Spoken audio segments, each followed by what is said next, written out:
Hello everyone, this is Andrew from Crown Academy of English. Today we are doing an English lesson about 5 ways to give an invitation. So, when we give an invitation to someone, we are asking someone if they want to go somewhere or do something or have something. And in this lesson, you will learn 5 different ways to give an invitation. So the first way is the expression, would you like? So would you like is an excellent way to give an invitation. Example, would you like to dance? I notice that the expression would you like, if it is followed by an action, then the verb is in the infinitive, to dance. Would you like to dance? Would you like to have lunch today? So would you like followed by the infinitive, to have. And we can also have a noun phrase after would you like. Would you like a drink? And finally, would you like to come shopping with me next week? So would you like, so we're giving an invitation to somebody, and the action is to come shopping. So in the infinitive, to come. Okay, so this is the first method. We also have do you want?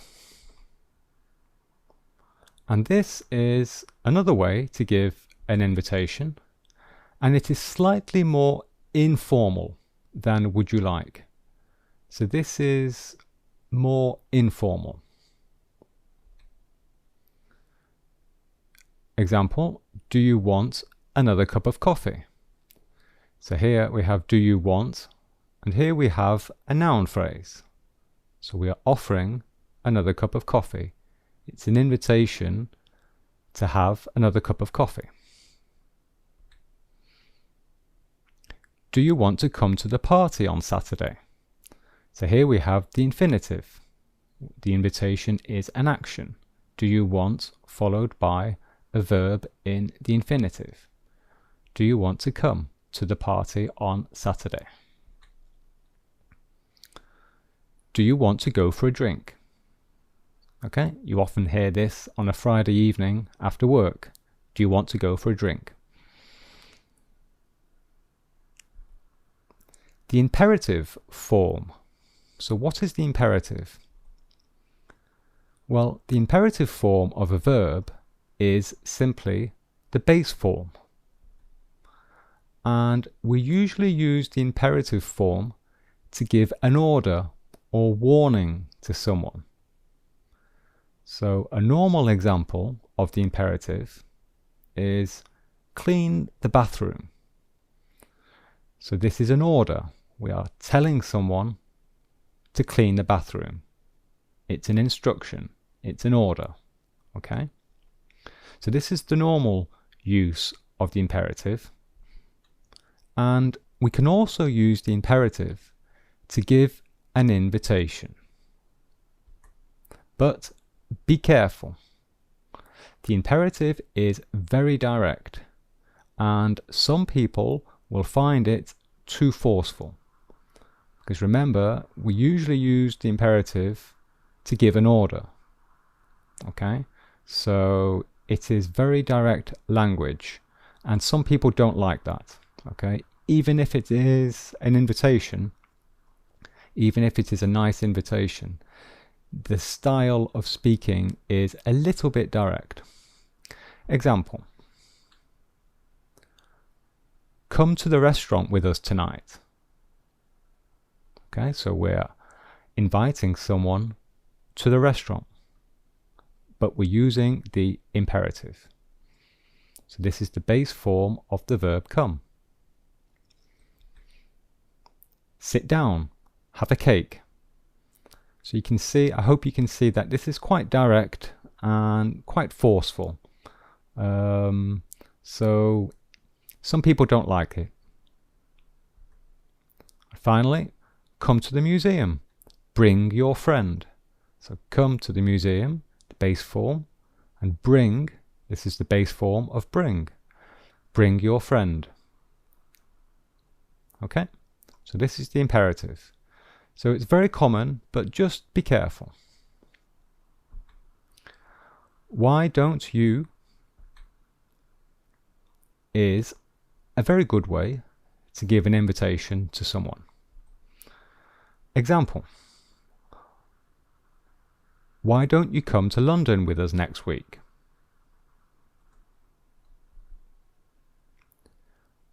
Why don't you come to the concert with us tonight? So it's a very good alternative method of inviting someone. Jane says, why don't you join us for a drink after work? And Sarah replies, thanks, I'd love to. So Jane is inviting Sarah for a drink after work. This is a very good verb for invitations. Join us. It means why don't you come with us? Okay, so it's a very common verb that we use when we are making or giving an invitation. Why don't you join us? It means why don't you come with us? Okay, why don't you accompany us?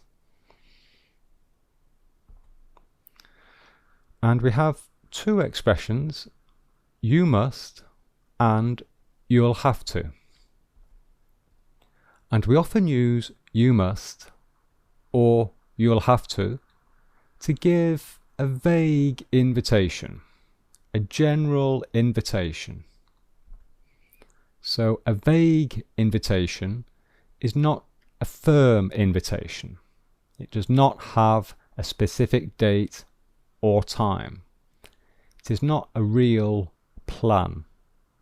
Okay, there's no real specific appointment or date or time. It's vague. And we often use vague time expressions with this. Example, we'll say soon or sometime, after Christmas, in the new year. So you can see these times, they are very vague. They are not very specific. Okay? And so we often use this to be polite to someone. So perhaps when we are saying goodbye to someone,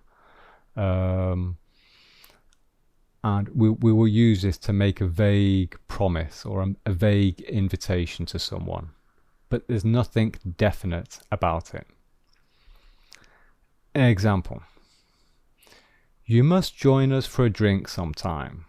You must join us for a drink sometime. Okay, so here we see join us again. So this means you must come with us for a drink. And sometime, this is two words here, two words. And this just means at a non-specific date or time in the future. But there is no commitment here. There is no definite appointment. It's very vague. You must visit us in London in the new year. Okay, so again, this is just a general, polite suggestion to someone. Okay, it's not really a proper invitation. It needs to be confirmed. And finally, you'll have to have lunch with us soon. You'll have to have lunch with us soon. Okay, so this isn't a real invitation to have lunch. It's just a very general, vague suggestion to someone. Okay, there are no real plans here. We are being polite. Maybe it will happen, maybe it won't happen. Okay, There we are. So those were the 5 ways of giving an invitation. Hope you enjoyed it, and here are some other videos.